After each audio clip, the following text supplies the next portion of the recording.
नमस्कार दोस्तों, स्वागत है आप सभी लोगों का एक बार फिर से हमारे YouTube चैनल मन की चाहत पर। रावण के अनुसार तंत्र से जड़ी बूटी से पेड़ पौधे की कुछ क्रियाओं को करके आज भी कुछ भी किया जा सकता है।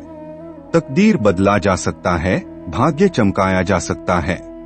आज के वीडियो को ध्यान से देखना। रावण संहिता की आज मैं आपको कुछ जानकारी बताने वाला हूँ। रावण न केवल एक महान विद्वान पंडित था, बल्कि वह एक ज्योतिष और भगवान शिव जी का परम भक्त भी था।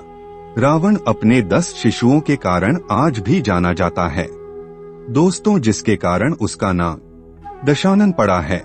रावण ने ही शिव तांडव स्तोत्र और शिव संहिता की रचना की है। आज जो आप शिव तांडव स्तोत्र का जो गान करते हैं, भगवान शंकर को प्रसन्न करने के लिए, वह रावण के द्वारा ही रचित हैं। रावण संहिता में रावण के धनवान होने के राज सहित ऐसे कई तंत्र मंत्र के बारे में भी लिखा है, जिससे गुप्त और गड़ा धन आपको बहुत आसानी से मिल सकते हैं। यह बात रावण संहिता में है, जिसमें रावण ने उसके धनवान होने का राजपूतन प्राप्ति के अचूक व शक्तिशाली उपाय बताए हैं। असुर के सम्राट होने के बावजूद भी रावण एक महाज्ञानी पंडित, शास्त्रों में पारंगत था। दुनिया में ऐसा कोई भी व्यक्ति नहीं जो कि रावण को ज्ञान में परास्त कर दे। माना जाता है कि जो जितने भी सौर मंडल की संपूर्ण ग्रह है, यह रावण के इशारों पर चलते थे। कोई भी ग्रह रावण के विरुद्ध कार्य नहीं कर सकता था। तो आप समझ सकते हैं कि रावण कितना बड़ा ज्ञानी था, कितना शक्तिशाली था। यहाँ तक कि मेघनाद के जन्म के पूर्व जब वह अपनी माता मंदोदरी के गर्भ में था, तब रावण ने उसे अमर बनाने के लिए सभी नक्षत्रों को एक स्थिति में ला दिया था। तो इस दौरान सभी ग्रहों ने रावण के निर्देश अनुसार ही कार्य किया, लेकिन केवल शनि ने अपना स्थान परिवर्तन कर दिया, जिसके चलते मेघनाद को अमर बनाने का जो सपना था रावण का, वह पूरा नहीं हो सका। और इसी कारण मेघनाद यशस्वी पराक्रमी योद्धा होने के बावजूद भी अमर नहीं हो सका। भले ही महापंडित रावण को रामायण का नकारात्मक पात्र माना जाता हो, लेकिन माता सीता का हरण रावण ने अपनी जिंदगी की सबसे बड़ी भूल करने के कारण की थी। और यह भी कहा जाता है कि रावण जानता था कि जो प्रभु रामचंद्र जी है, वह भगवान विष्णु जी के अवतार हैं। यदि उनके हाथ से उनकी मृत्यु हो तो निश्चित ही उन्हें वैकुंठ की प्राप्ति होगी। ऐसे में उसने अपने पूरे परिवार के उद्धार के लिए जानबूझकर प्रभु राम से शत्रुता रखी। तो आइए जानते हैं रावण द्वारा रचित कुछ ऐसे जड़ी बूटी के बारे में, क्योंकि रावण ने रावण संहिता में बहुत सारे ऐसे जड़ी बूटी के बारे में बताया है। कुछ ऐसे तांत्रिक वस्तु के बारे में बताया है, कुछ ऐसे तांत्रिक वस्तु के बारे में बताया है, जिसे धारण करने के बाद व्यक्ति के आध्यात्मिक उन्नति के साथ साथ व्यक्ति धनवान गुणवान बनते हैं। आप अपने इशारे पर सबको नचा सकते हैं। आप जो भी बोलेंगे वही होगा। अर्थात रावण ने रावण संहिता में बहुत सारे तांत्रिक वस्तु के बारे में बताया है, जिसे व्यक्ति धारण करने के बाद दूसरे के मन मस्तिष्क को कंट्रोल कर सकते हैं। अर्थात आप दूसरे को वशीभूत कर सकते हैं, साथ ही साथ धनवान बन सकते हैं। यह जो जड़ है, इसे धारण करने के बाद व्यक्ति के जीवन में ऐसा धन संपदा आना शुरू हो जाते हैं, जिसकी आप कल्पना भी नहीं कर सकते। सबसे पहले तो इस वीडियो में आपको कुछ साधारण उपाय बताऊंगा, फिर मैं आप लोगों को पहने जाने वाले जड़ के बारे में बताऊंगा। अगर आप हर काम में लाभ पाना चाहते हैं, तो रावण संहिता के अनुसार किसी भी काम में सफलता न मिले तो दूर्वा घास का आप उपाय कर सकते हैं।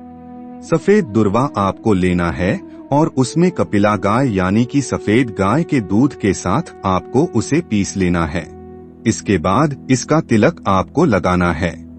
कहीं भी आपको जाना है तो देखना आपको उस कार्य में सफलता बिल्कुल ही मिलती है। यह वशीकरण का काम करता है।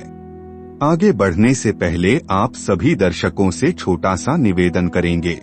अगर आपने अभी चैनल की सब्सक्राइब नहीं किया है तो जल्दी से ये सब्सक्राइब कर लें। कमेंट में जय श्री राम जरूर लिखें। दोस्तों, अगर आपको व्यापार में नुकसान हो रही है या फिर आपको धंधाने की कमी हो, तो कुबेर मंत्र का जाप जरूर करना चाहिए।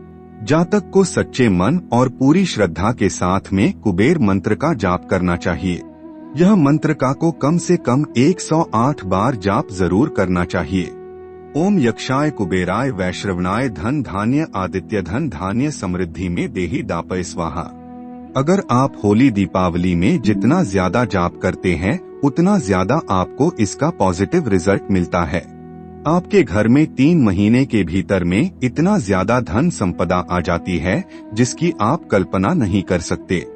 रावण संहिता के अनुसार इस मंत्र को 3 माह तक प्रतिदिन 108 बार जाप किया जाए तो बिल्कुल ही ऐसे व्यक्ति के घर में कुबेर जी महाराज माता लक्ष्मी दौड़ी चली आती है।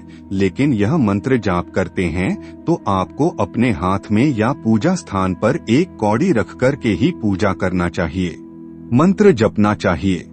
जब 3 माह पूरे हो जाए तो जो कौड़ी है उसे उठाकर जहां पर आप पैसा रखते हैं वहां पर रख देना चाहिए।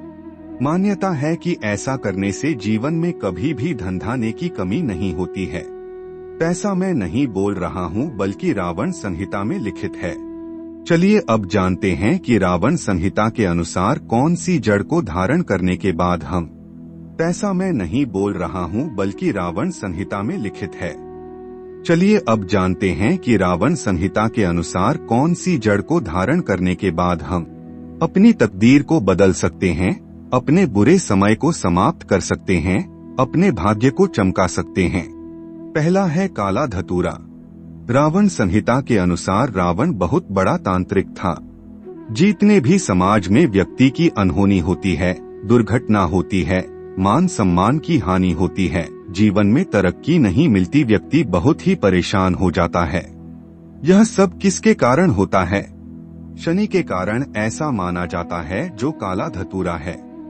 इसके जड़ में भैरव बाबा का वास होता है, महाकाल का वास माना जाता था और साथ ही साथ भगवान शनिदेव का वास माना जाता है। जो व्यक्ति धनवान बनना चाहते हैं, मान सम्मान प्रतिष्ठा प्राप्त करना चाहते हैं, राजनीतिक क्षेत्र से जुड़े हैं और चाहते हैं कि सभी लोग उनके बात माने, ऐसे व्यक्ति को काला धतूरा की जड़ जरूर धारण करना चाहिए। कैसे धारण करना चाहिए, कब धारण करना चाहिए, कौन से दिन धारण करना चाहिए, सारी जानकारी आपको वीडियो में मिलेगी। इसके बाद रावण जी कहते हैं कि काला एरण की जड़, जिसे ढूंढना थोड़ा सा दुर्लभ है, पैसा माना जाता है। जो एन है वह माता पार्वती का ही स्वरूप कहे गए हैं। जो भी व्यक्ति काला के रंग धारण करते हैं तो ऐसे व्यक्ति को माता आदि शक्ति की कृपा प्राप्त होती है। ऐसे व्यक्ति के शरीर में सम्मोहन की सिद्धियां बढ़ जाती है। डरपोक व्यक्ति भी अगर काला एन की जड़ धारण करें तो ऐसे व्यक्ति साहसी बन जाते हैं। ऐसे व्यक्ति पर मां लक्ष्मी की कृपा होने लग जाती है, क्योंकि यह इसका स्वाभाविक गुण है। जहां पर शक्ति वहां पर लक्ष्मी स्वतः खींची चली आती है। इसके बाद आता है काला हल्दी। मार्केट में सबसे ज्यादा बिकने वाला तांत्रिक चीजों में काला हल्दी की गणना आती है। काला हल्दी को साक्षात माता काली का स्वरूप कहा गया है, जो काला हल्दी होता है। अगर आपको ओरिजिनल काला हल्दी मिल जाए तो ऐसा माना जाता है चलते ट्रेन को भी व्यक्ति रोक सकता है। काला हल्दी मिल जाए तो बंद ताले को खोल सकते हैं। तो इसके द्वारा और भी अनेक प्रकार के तांत्रिक क्रिया किए जाते हैं, जैसे कि हमारे धर्म तथा तांत्रिक ग्रंथों में लिखे हैं। जैसे कि काला हल्दी से व्यक्ति नोटों की बारिश कर देते हैं। अब ऐसा होता है कि नहीं होता, ये तो हमें मालूम नहीं, लेकिन किताबों में यह जानकारी आपको पढ़ने को मिल जाती है। हम आप सभी दर्शकों को बताना चाहेंगे कि रावण संहिता के अनुसार काला हल्दी अगर कोई भी व्यक्ति धारण करते हैं तो ऐसे व्यक्ति से काली शक्तियां हमेशा दूर भागती है। ऐसे व्यक्ति की साक्षात माता काली रक्षा करती है। इस साक्षात रक्षा करते हुए उस व्यक्ति की आध्यात्मिक उन्नति होता है। ऐसे व्यक्ति के जीवन में अगर किसी भी वस्तु का अभाव होता है तो वह सारे वस्तुवतः ही प्राप्त होना शुरू हो जाते हैं। यदि ग्रह नक्षत्र की बाधा से आप पीड़ित हैं, कोई भी ग्राहक आपको बहुत परेशान करते हैं, तो काला हल्दी की जड़ आप जरूर धारण करें। इसके बाद आता है काला कपास। जो काला कपास है आपको बहुत आसानी से मिल जाते हैं। ऐसा माना जाता है काला कपास के पेड़ के नीचे से अगर आसमान को देखा जाए तो देवी देवता के विमान नजर आते हैं। यहाँ तक कि काला कपास के नीचे से देवी देवताओं को देखने पर देवी देवता भी जो अपने लोक में है वह भी दिखने लगता है। ऐसा हमारे कई तांत्रिक किताबों में देखने को मिलता है, लेकिन इसे रवि पुष्य नक्षत्र में देखना होता है। काला कपाल धारण करने के बाद क्या बेनिफिट मिलता है? इससे आपको देवी लक्ष्मी सिद्ध होती है, देवी सरस्वती सिद्ध होती है और आदिशक्ति, जिसे हम मां पार्वती बोलते हैं, तीनों महाशक्ति सिद्ध होती है। इनके जड़ में तीनों का वास माना जाता है। यह बहुत ही प्रबल कहे गए हैं। तो चलिए जानते हैं कि इन जड़ों को किस प्रकार धारण करना होता है। तो कोई भी शुभ मुहूर्त एक दिन पहले यह जो हमने अभी जितने भी जड़ बताए हैं, यह सब पेड़ पौधे को आपको निमंत्रण देकर के आना होता है। एक दिन पहले शुभ मुहूर्त है, जैसे दीपावली है, होली है या कोई त्योहार आ रहा है, तो शुभ मुहूर्त में एक दिन पहले आपको इनको निमंत्रण देकर के आना होता है। इसके लिए आपको पीले चावल रखना है, आपके पास 5 अगरबत्ती रख लेना है और एक आपको नारियल रख लेना है। इसके बाद आपको अगरबत्ती जलाना है वहाँ पर, इसके बाद नारियल वहाँ पर आपको भेंट कर देना है। जो भी पेड़ पौधे की जड़ लाना चाहते हैं, जैसे कि आप काले धतूरे की जड़ लाना चाहते हैं, तो वहाँ पर नारियल आपको भेंट करना है, अक्षत आपको चढ़ा देना है और आपको प्रार्थना करना है कि हे वृक्षराज, में आपकी जड़ का प्रयोग करने जा रहा हूँ। इस कार्य के लिए कार्य में बोल देना है धन प्राप्ति, शनि के जो कुदृष्टि, उनके बचाव करने के लिए, अपने आत्म कल्याण करने के लिए इस प्रकार से प्रार्थना करें। इसके बाद आप उन्हें बोलना कि कल मैं प्रातः काल सूर्योदय से पहले आपको ले जाने आऊंगा, कृपया आप मुझे अनुमति दें। इस प्रकार से प्रार्थना कर लेना है और आपको फिर सुबह प्रातः काल स्नान करके जाना है और इसे आपको खनन करके ले आना है। लेकिन ध्यान रहे, आपको खुद आली या फिर लोहे की वस्तु है उससे आपको खनन नहीं करना है। लाने के बाद आपको इसे सर्वप्रथम गंगाजल से दूध से स्नान करा देना है। कुमकुम, रोली, अक्षत जैसे देवी देवता को पूजा करते हैं, उसी प्रकार से इसकी पूजा करनी है।